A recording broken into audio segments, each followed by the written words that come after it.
finally come to that place in the Sermon on the Mount that the wider world, even a secular culture, loves.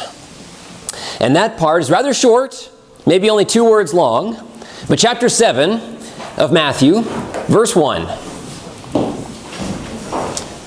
Judge not.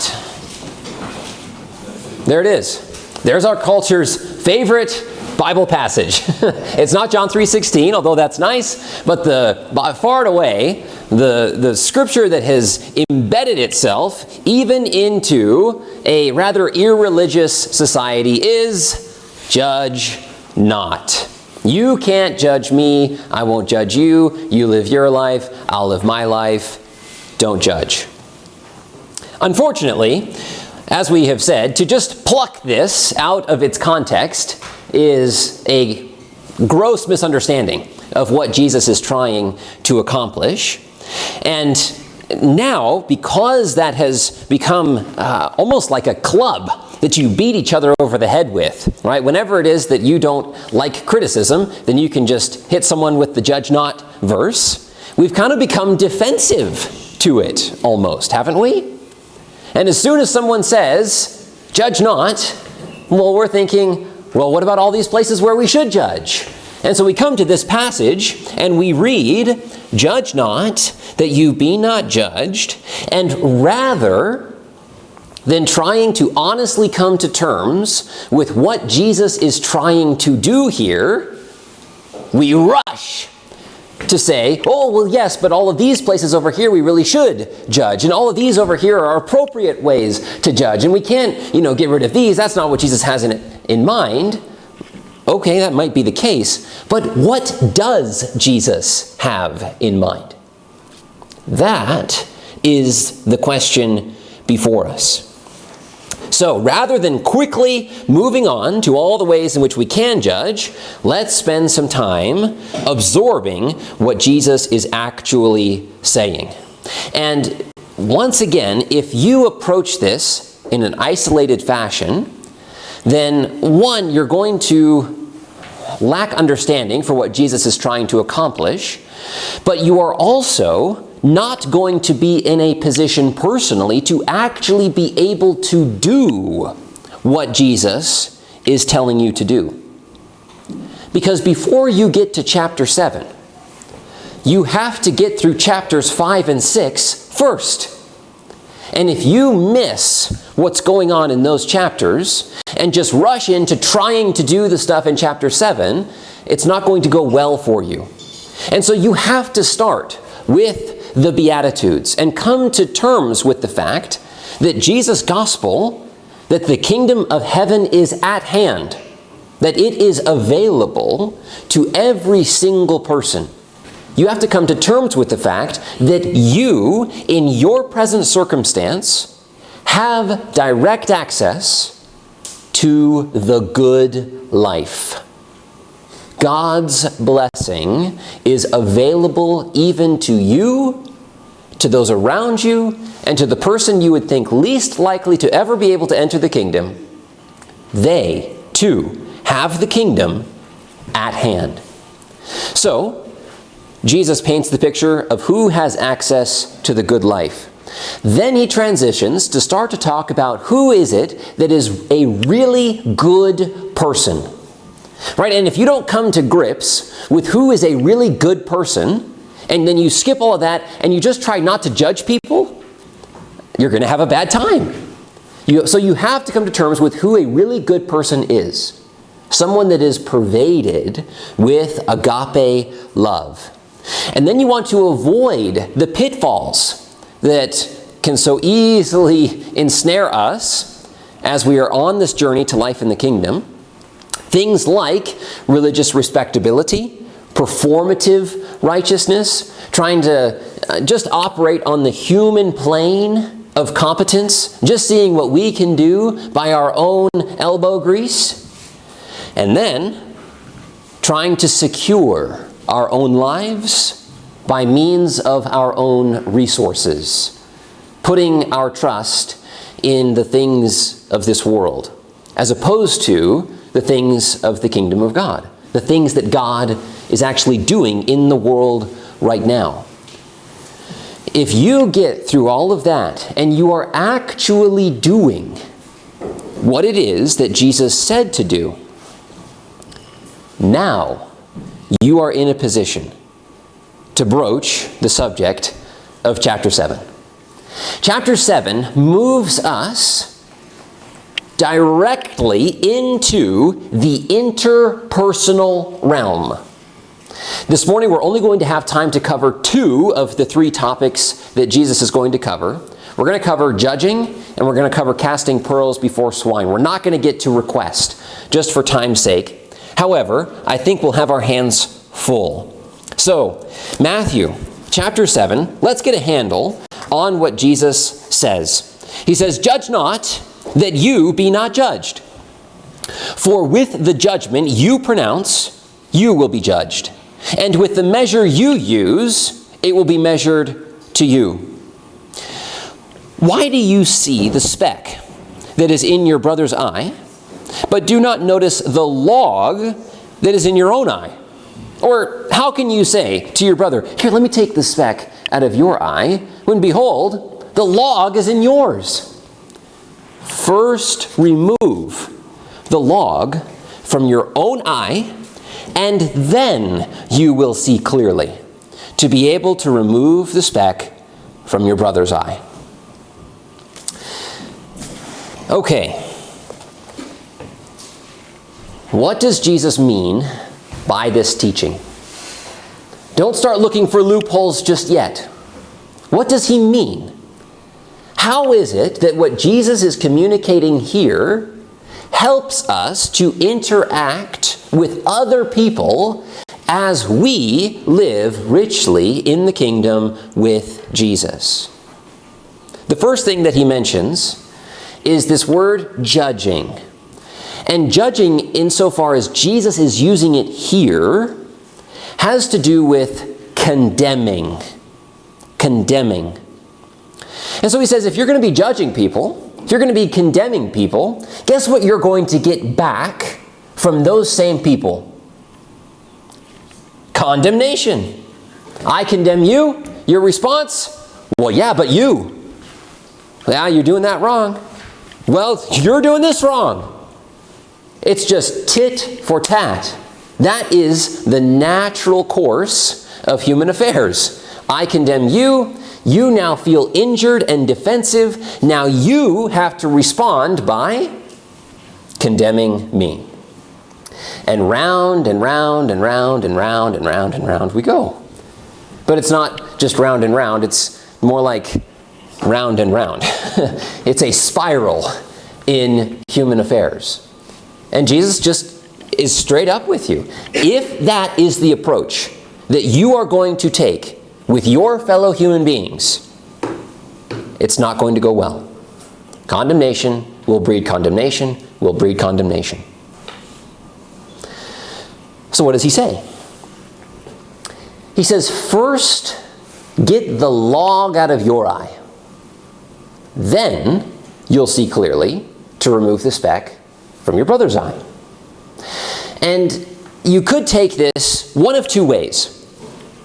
On the one hand, you could say what Jesus is talking about here is, if you're going to criticize someone for something wrong that they're doing, then really you have something in your life that's in that same category that you're doing wrong, and so you're not in a position to critique the wrong thing that they're doing because you're doing basically that same wrong thing. However, I don't know that that's true. Like, suppose someone is critiquing another for, I don't know, tax evasion. But your taxes are basically in order. And you try to, do what you can to be on the up and up and above board with the government and all of that. You say that I can't criticize someone for tax evasion because somehow, some way, I've got some kind of thing that's related to tax evasion in my own life and I got to get that taken care of before I can critique? I don't think so.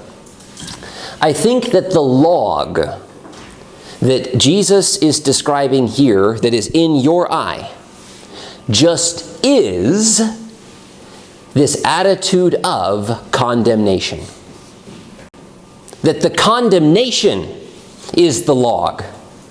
And if you can remove this attitude of condemnation, now you will see clearly to be able to remove specks from other people's eye. Otherwise, you could just make sure, like, let's say murder is the issue, right? Or anger or something like that Jesus is dealing with earlier in the sermon. And so you see someone that's angry, and you say, you really got to get that anger thing figured out. And they say, well, not until you get your anger thing figured out. God said remove the log, right? Okay, well, you telling me that if I just get rid of the anger problems and all this, now I'm going to be in the position to be able to rightly critique that person. Not necessarily. You may be all twisted up in other ways. And so the twisting up, the log that is to be removed, is not the same kind of sin in your life as you are critiquing in another. The log is just your condemnatory attitude. And if you can solve that, then you will be able to see clearly to remove the speck from other people's eye. Jesus did not come to condemn. I mentioned our culture's favorite Bible verse, favorite Bible 2 words, judge not. But probably the most famous is John 3:16. Right? Love the Lord, not love the Lord your God with all your heart. He sent his Son into the world, right? He so loved the world that he sent his Son to die for us. The very next verse, for God did not send his Son into the world to condemn the world, but in order that the world might be saved through him. Jesus' project was not to condemn the world. Just consider how Jesus interacted with 98% of the people that he came into contact with. Now, we're quick to rush to the scribes and the Pharisees, right? And Jesus really tearing into them. Matthew 23, you hypocrites, woe to you. Right, okay, I get that. But what about the other 90% of cases?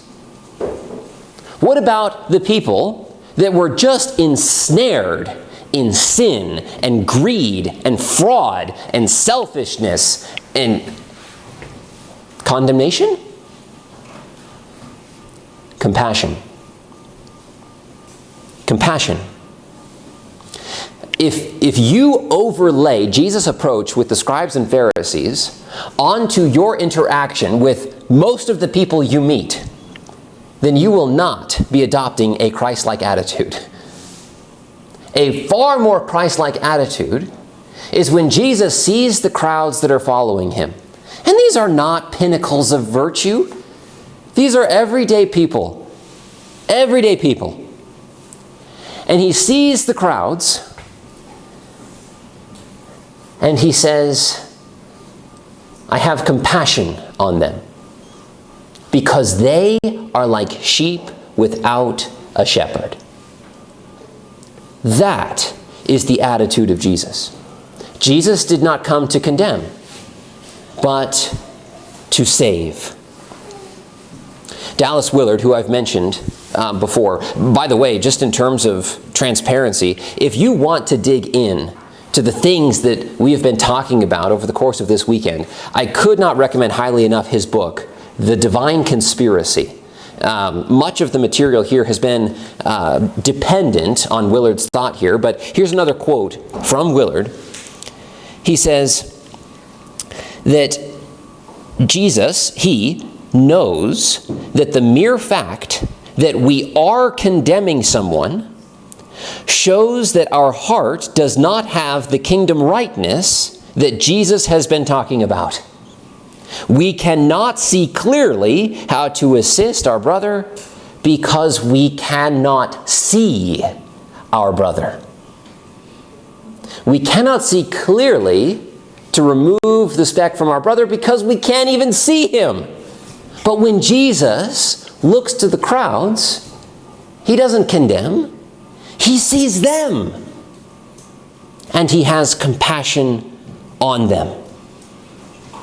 Jesus was so tender with people who are so lost and yet we feel so free to condemn. There is a mismatch going on here, and we've got to get this sorted out. Think of the relationship even just between parents and children, and the condemnation that is so easily thrown around, especially toward the child's direction. C.S. Lewis points out that sometimes the most incivil interactions that he observes is from parents to children. And he says, if this were characteristic of any other relationship, there would be no relationship. The condemnation that we so freely throw around in our personal relationships, husbands and wives. How easy is it in the heat of the moment to start throwing around condemnation toward each other? See, when Jesus says to love your neighbor as yourself, oftentimes you're married to one. You are married to your neighbor. And we ought to be treating them in the way that Jesus modeled his treatment of other people. What about our political opponents? How free do we feel to condemn those on the other side of the aisle? And I know that's a massive problem in America. I'm glad you don't have to deal with that here in Canada. How free do you feel to condemn your political opponents? Can you even see them, let alone see clearly to remove the speck in their eye? What about your religious opponents? How easy, for some reason, how easy it is to condemn those that really are pretty close to us. Here we've got people that are just terrible living in sin, and, okay, maybe. But then we've got someone that's just lined up almost exactly, but off on one point. Or even, not even a doctrinal point, but just a practical point, and we feel like we can just write them off and condemn them.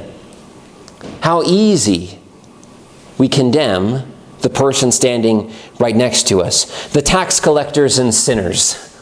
How easy is it for us to condemn those that are in willful sin?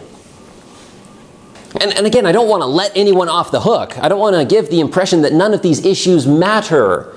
These issues mattered to Jesus. Jesus had strong opinions on these things. But Jesus did not conflate that with condemnation.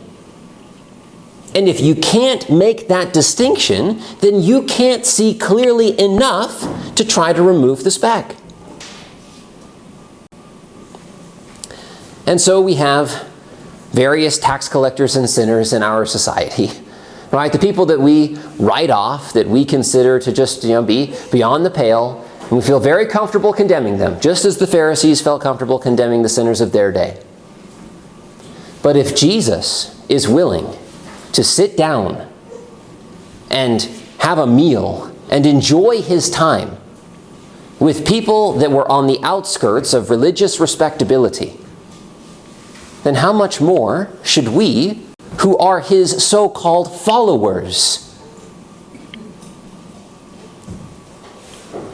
Now, an objection that I am anticipating is, does this mean, then, that we have to just overlook all the bad things that people are doing? Do we now have to just make no distinction between this is sin and this is not sin, and do we just have to get rid of all of that because now we can't condemn people? I guess that's what Jesus said. Well, this is not a new problem that Christians have wrestled with. There was a 4th century writer named John Chrysostom, and he dealt with this. He said, "What then? You say if someone commits fornication, can I not say that fornication is a bad thing, nor correct him at all that this is indulging in sin? Hardly. By all means, correct him." And here's the critical point. "But not as an enemy." By all means correct him, but not as an enemy. "Nor as an adversary imposing some penalty, but as a doctor providing medicine. For Christ did not say, 'Don't deter anyone who is sinning,' but don't judge. There's a critical distinction. Don't deter anyone from not sinning. No, don't tell anyone that they're doing is wrong. That's not what Jesus said. Jesus said, don't judge. Don't condemn. That is, do not be bitter in pronouncing condemnation. This is the fundamental distinction. I just want you to try and catch a vision of what your life would look like if condemnation were removed from the equation. What would that even look like? Condemnation and shame are no longer a part of your toolkit for trying to get people to do what you want them to do. And how frequently do we employ that strategy? Trying to shame someone, that's a really good way to get them what you want to do, isn't it? Because no one wants to feel shame. And so if you can make that person feel shame for doing what they're doing or not doing what you want them to do, you just shame them, you condemn them, and they do what you want. But that's no longer in your toolkit. Now, the only way that you can begin to let this go is if you have already taken seriously the things that have come prior in the sermon, right? So once again, don't just jump to chapter 7. You've got to do the legwork on the front end. And often, the place to begin when it comes to removing condemnation, removing shame, a place to begin is to artificially restrict yourself in some way. You've heard that is an artificial restriction that you impose on yourself so that you can learn to depend on the goodness and provision of God. Well, here is another artificial restriction that you can impose on yourself that Christians have used historically with great success. Silence. Refusing to speak. And don't take this legalistically. If someone actually needs something from you, then of course you can provide that to them. But this practice, this discipline of silence, is where you refrain from volunteering your thoughts. You refrain. Right? If someone needs something from you, sure, you can provide that, but you're not volunteering anything. And you're not doing this to punish someone or to be holier than thou. Here is why you might choose to engage in the practice of silence. So that you can begin to notice all of the ways in which you use your language, in which you use your face, in which you use your body to condemn and shame people in order to get them to do what you want.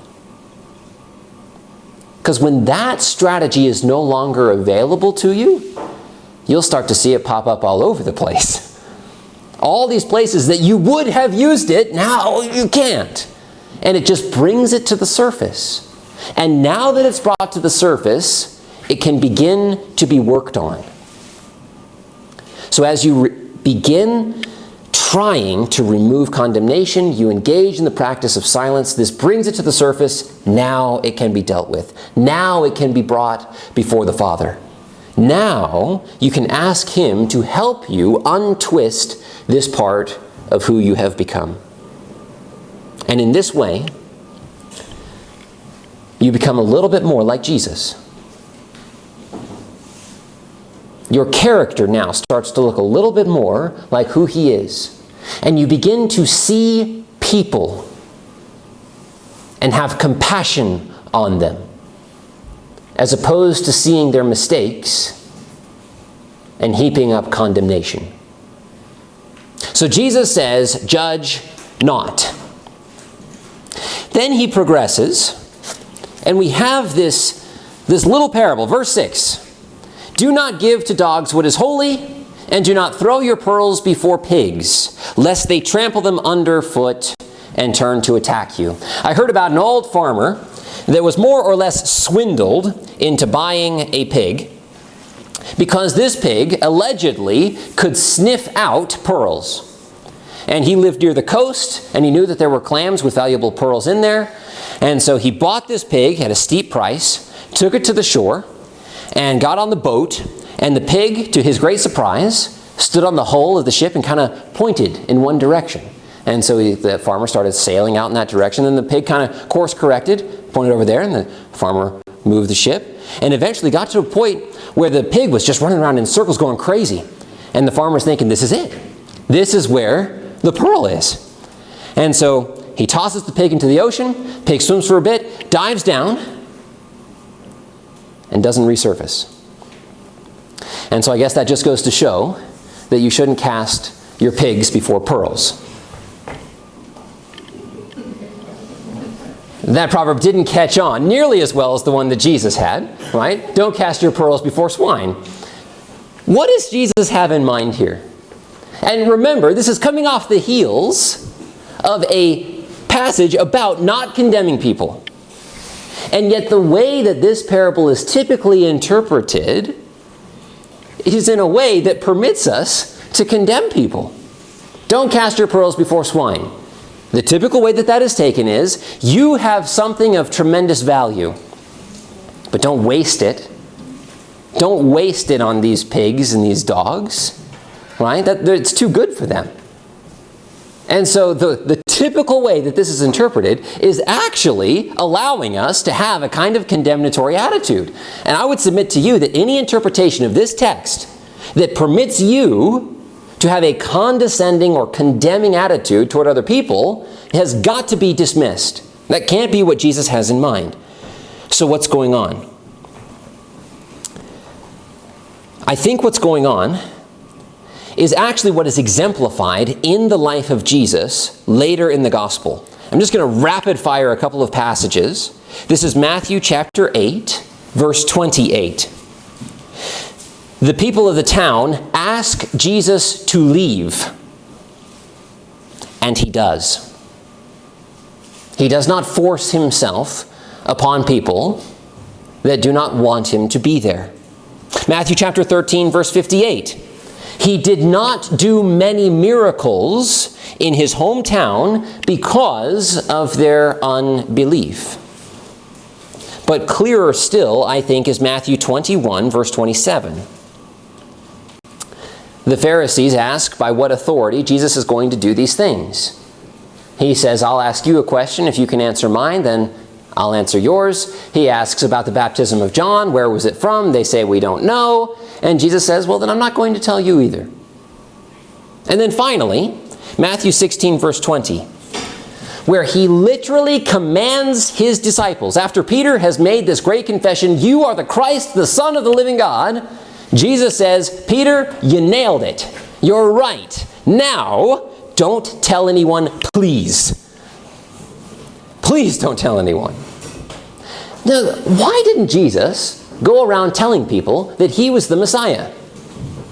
Wouldn't it have been good for them to have known that? They would not have been able to accept it. Why do you think Jesus taught primarily in parables? Because if he had just told people straightforwardly who he was and what he had come to do, he would have been rejected outright. And so rather than giving people nothing, he gave them what they could accept.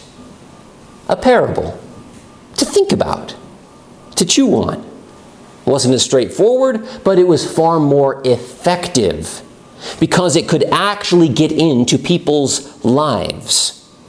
So I think that the proper view of the teaching that Jesus is bringing here is not that you need to preserve the valuables that you have in your life and not waste them on people that can't accept them. No, once again, as Willard points out, it is not the worthiness that is in question, but the helpfulness. Not the worthiness, but the helpfulness. The point is not the waste of the pearl, but that the person given the pearl is not helped. How much help is it to give pearls to pigs? Precisely none. What are you thinking, giving pearls to pigs? Pigs are not helped by that. And so you need to give what is actually helpful to the person in question. This happens all the time, where you try to force what is good onto someone that realistically is not in a position to accept it. Once again, parents and children, especially as the children grow up, the parents want to force their good ideas onto their children, especially once their children have children.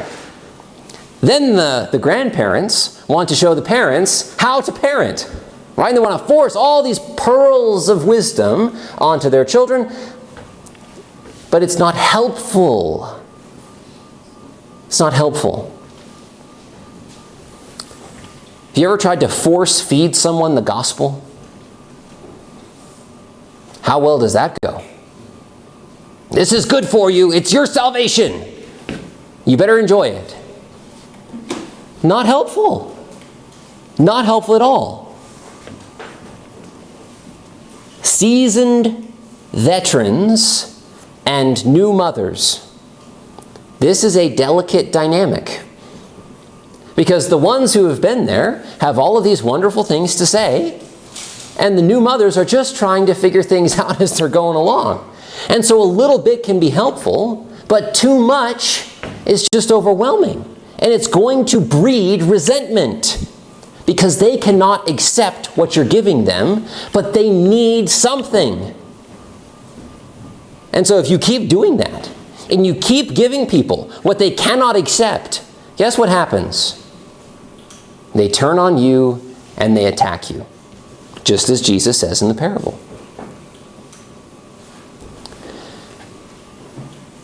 When is it that you have been most helped by another person? Think about what was actually effective in your own life. Were you given all the right answers that are correct, technically, but that you couldn't actually see yourself acting on? Right? You just got a whole list of the right answers, and that was all you needed. Or was it when the other person allowed you the freedom to work through things on your own and then assisted you as you needed it and as you could actually receive it? Think about what actually works in your own life. Because what Jesus is pointing to here is the need for intelligent, discerning, loving assistance. And this is what Jesus gave to the people that he interacted with. As I said, Jesus offered parables because people could not receive direct teaching. And now that you are partnering with God and living richly in the kingdom with Jesus, you are asked to adopt this same strategy. You now can't just give people what you think is good for them. You must notice what will actually be helpful and then supply that as they are able to receive it. And in all of this, remember, I said we can only cover 2, so we're going to skip over the part about request, but I want you to see verse 12. Verse 12, chapter 7, verse 12, same thought. I'm curious, what is the first word that you have in chapter 7, verse 12? Therefore. Therefore. In other words, Jesus expects you to connect what he was just saying with what he's about to say. Therefore, whatever you wish that others would do to you, do also to them. For this is the law and the prophets. This is the interpersonal side of living in the kingdom. How effective has condemnation and shame been when others used it on you. Did you like it? Was it helpful? Did it just turn out great? How did you feel when others condemned you? Well, do unto others as you would have them do unto you. How did you feel when someone had all the right answers for you and your situation, but you couldn't receive them? Do unto others as you would have them do unto you. Jesus is showing us a better way, and it requires us to get out of the driver's seat of other people's lives. You have to let them be in the driver's seat for their own life. We have to let go of the outcome of other people's choices, because that's exactly what Jesus modeled in his life. People would come to him wanting to be his disciple, and he would tell it to them straight, and they would walk away, and he would watch them walk away and love them. Jesus refused to get in the driver's seat of the other person's life. He tried to give people what would actually help them, but left them free to make their own choice. And if you will adopt that same approach, the approach that you want others to take with you, if you will adopt that approach, then you will begin to experience more of what it is to live in the kingdom of heaven. We've had quite a weekend looking at the Sermon on the Mount. There's a lot in here. But the question that Jesus is ultimately interested in, when you get to the end of the sermon, the question that Jesus is interested in is this: do you actually have any intention of doing any of this? Because these are all very pretty words, and we can put them in songs, and we can create stencils and paint them on our walls and feel good about ourselves because we're, doing the Sermon on the Mount. But Jesus is actually interested in the question of whether or not you intend to do it. Look at how he ends his sermon. Starting in verse 15, all the way to the end, Jesus is just trying to get you to actually do what he just spent 2.5 chapters teaching. We're going to pick up the very last one. This should be familiar to you. Chapter 7, verse 24. Everyone who hears these words of mine and does them will be like a wise man who built his house on the rock, and the rain fell, and the floods came, and the winds blew and beat on that house, but it did not fall, because it had been founded on the rock. And everyone who hears these words of mine and does not do them will be like a foolish man who built his house on the sand. The rain fell, the floods came, the winds blew and beat against that house, and it fell, and great was its fall.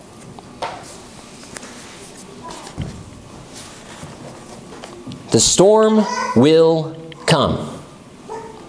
In both cases, the storm is identical. Following Jesus' teachings does not guarantee sunshine and rainbows. The storm will come. But for Jesus, the difference is in the doing. The difference is in the doing. Jesus' words are not here to be admired. They are here to be obeyed. I've spoken to some of you over the course of this weekend. I've had some phone calls with people in the past, and I know that some storms have come for people in this room. Some storms have come. Some storms are coming. Some of you are currently in the storm. You're in the storm. And too many houses cannot endure. Too many houses are being destroyed because of the storms. Jesus' mission was to gather the lost sheep of humanity, and rather than the thief, who, as he says in John 10:10, comes only to steal and to kill and to destroy, Jesus has come that you might have life and that you might have it to the fullest. What kind of life can endure the storms of this world? It is only the life that is founded on the rock of actually doing what it is that Jesus said to do. So if I could offer one encouragement, one exhortation to you as we come to the end of this weekend and the end of the Sermon on the Mount, is to not let this be another time where you heard the words of Jesus, but that you will actually intend to do them. Because if you do, I guarantee you that God will meet you in it, and that you will have a life that is founded on the rock that is able to weather any storm. That you will have life, and that you will have it to the fullest. Let's stand and sing.